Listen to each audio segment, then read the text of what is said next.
5ရဲ့4ရဲ့1ရဲ့ဒီတစ်လုံးပေါင်းချင်း3ညကို4ရဲ့3ရဲ့3ရဲ့ဒီတစ်လုံးပေါင်းချင်း3ညလို့ပဲထည့်4ရဲ့3ရဲ့3ရဲ့ဒီတစ်လုံးပေါင်းချင်း3ညကို3ရဲ့3ရဲ့4ရဲ့ဒီတစ်လုံးပေါင်းချင်း3ညလို့ပဲထည့်ရတယ်9 3 4နဲ့3လုံးပေါင်းချင်း6ကို3ခွန်6နဲ့ဒီ3လုံးပေါင်းချင်း6လို့ပဲထည့်ရတယ်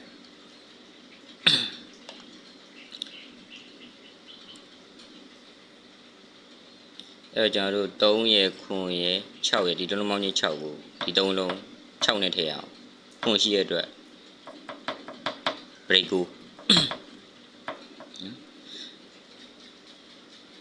ရဲ့1ရဲ့နှလုံးပေါင်းချင်း6ကို break 6လို့ထည့်4နဲ့3နဲ့နှလုံးပေါင်းချင်းခွန်ကို break ခွန်လို့ထည့်3နဲ့6နဲ့နှလုံးပေါင်းချင်း9 break 9လို့ပဲထည့်ခြင်း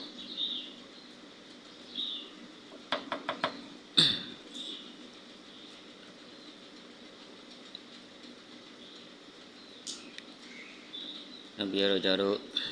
နောက်ပိတ်လိုင်းပြ4နဲ့3နဲ့နှလုံးပေါင်းချင်းခွန်ကို4နဲ့3နဲ့နှလုံးပေါင်းချင်း3လို့ခွန်လို့ပြန်ခွန်လာတယ်နှလုံး6ကိုနှလုံး6နဲ့ပြန်ထည့်နှလုံး3ညနှလုံး3ညနဲ့ထည့်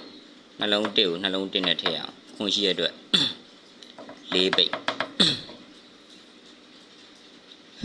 အဲ့တော့543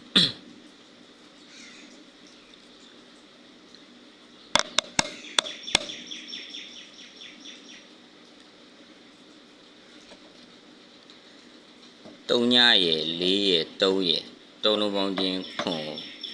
ဘရိတ်လို့ထည့်ခွန်ဘရိတ်1ရဲ့9ရဲ့3ရဲ့3လုံးပေါင်းချင်း3ကိုဘရိတ်3လို့ထည့်3ရဲ့3ရဲ့ခွန်ရဲ့3လုံးပေါင်းချင်းခွန်3လုံးပေါင်းချင်း3ကို sorry ဘရိတ်3လို့ပဲထည့်ခြင်းအဲ့တော့9ဘရိတ်3ဘရိတ်ရှင်းနော်5 4 1နဲ့3လုံးပေါင်းချင်း3ညကိုဒီ3လုံး3ညနဲ့ထည့်3 4 3 3နဲ့3လုံးပေါင်းချင်း3ညကို3 3 4နဲ့ပြန်3ည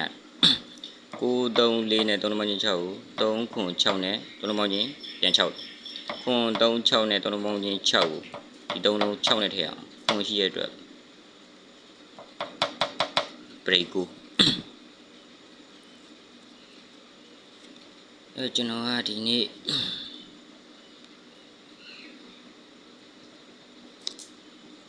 sorry ဗျာ break 9ကြိုက်